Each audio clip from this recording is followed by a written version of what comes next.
Hey friends, back. Welcome back to another episode JPA review. നമ്മൾ review about behind the scenes of ബാരോസിന് behind the scenes വന്നിരുന്നു. ആദ്യം എവിടെ നിന്നോ ലീക്കായിട്ടാണ് വന്നത്, എവിടെ നിന്നാന്ന് അറിയില്ല. പിന്നീട് അത് ഒറിജിനലായിട്ട് യൂട്യൂബ് ചാനൽ വഴി ഇട്ടു. സെറ്റ് ആദ്യം വേണം സെറ്റിൻ്റെ കാര്യം പറയാം. സെറ്റ് ഒരു രക്ഷയില്ല, വല്ല കിഡിലൻ ആ ഒരു അടിപൊളി സെറ്റ് വർക്ക് തന്നെയാണ് ചെയ്ത് വെച്ചിരിക്കുന്നത്.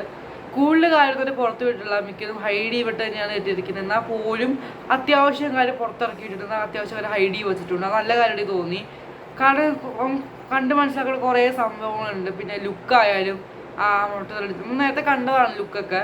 പിന്നെ ആദ്യം ഇതിൻ്റെ ഒരു ഒരു അനൗൺസ്മെൻറ്റ് വന്നപ്പോൾ കുറേ നെഗറ്റിവിറ്റി അതിനെയൊക്കെ മറികടക്കുമെന്ന് പ്രതീക്ഷിക്കുന്നു. കൂടുതലായിട്ട് ഇനി ടീസറും ട്രെയിലറൊക്കെ പറ്റിയെന്ന് പ്രതീക്ഷിക്കുന്നു. സെറ്റ് വർക്കാണ് എനിക്ക് ആദ്യം പറയുന്നത്. കിഡിലം സെറ്റ് വർക്കായിരുന്നു. കിടിലം മിക്ക സെറ്റ് വർക്ക് ആയാലും അടിപൊളിയായിട്ടുണ്ട്. പിന്നെ ലുക്കായാലും കോസ്റ്റ്യൂം ആയാലും ഫ്രഷ് ആയിട്ട് തോന്നി. എനിക്ക് എവിടെയും പോയ പോലെ തോന്നിയില്ല. അതാണ് നമ്മുടെ മലയാളം. അതായത് ചിലതൊക്കെ നമുക്ക് കാണുന്നു, ചില സിനിമകൾ കാണാൻ തോന്നും ഇതൊക്കെ നമ്മൾ എവിടെയും കണ്ട പോലെ ഉണ്ടല്ലോ തോന്നും. പക്ഷെ ഇതിനകത്ത് അങ്ങനെയില്ല. ഒരു ഫ്രഷ് ആയിട്ട് ലുക്ക് തന്നെയാണ് തോന്നിയത്. മുട്ടയൊക്കെ അടിച്ച് നല്ല വെറൈറ്റി കോസ്റ്റ്യൂമൊക്കെ ആയിട്ടാണ് തോന്നിയത്. പിന്നെ കുറേ ആർട്ടിസ്റ്റ് ഉണ്ട് ഇതിനകത്ത്. കുറേ ഇംഗ്ലീഷ് ആർട്ടിസ്റ്റ് ഉണ്ട്. ആ കുറേ ആർട്ടിസ്റ്റ് കുറേ കണ്ടു. പിന്നെ മ്യൂസിക്കിനെ കുറിച്ച് അധികം ഒന്നും കാണിച്ചിട്ടില്ല. നല്ല മ്യൂസിക് ആയിരിക്കുന്നു പ്രതീക്ഷിക്കുന്നു. നല്ല മ്യൂസിക് ആവട്ടെ എന്ന് പ്രതീക്ഷിക്കുന്നു. പിന്നെ ഒന്നും ഇത് ഇറക്കി വിട്ടില്ല. കുറേ നാളായി ഇങ്ങനെ പടം ഇങ്ങനെ കെട്ടിക്കിടക്കുന്നു. തന്നെ ഇറക്കുമെന്നറിയില്ല. ഇപ്പോൾ ബിഹൈൻഡ് ദ സീൻസ് വന്നിട്ടുണ്ട്. ഇത് എവിടെ നിന്നാണ് വന്നതെന്ന് അറിയില്ല. ആദ്യം എവിടെ നിന്നാണ് ലീക്കായത്, പിന്നെ എവിടെ നിന്നാണ് വന്നതെന്ന് അറിയില്ല. ഇപ്പോൾ ഇന്നലെ വന്നതാണ്. 2-3 ദിവസമായി വന്നിട്ട് ഞാൻ ഇപ്പോൾ വീഡിയോ ചെയ്യുന്നുള്ളൂ.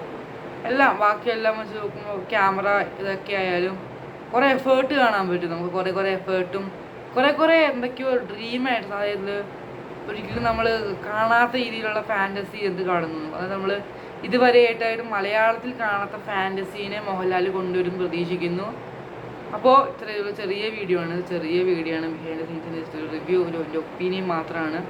അപ്പോൾ ഇത് ഇഷ്ടപ്പെട്ടെങ്കിൽ ലൈക്ക് ചെയ്യുക, ഷെയർ, സപ്പോർട്ട് ചെയ്യുക. നമുക്ക് സപ്പോർട്ട് എനിക്ക് വേണം. Okay, by. അടുത്തൊരു എപ്പിസോഡ് കാണുന്നവരെ.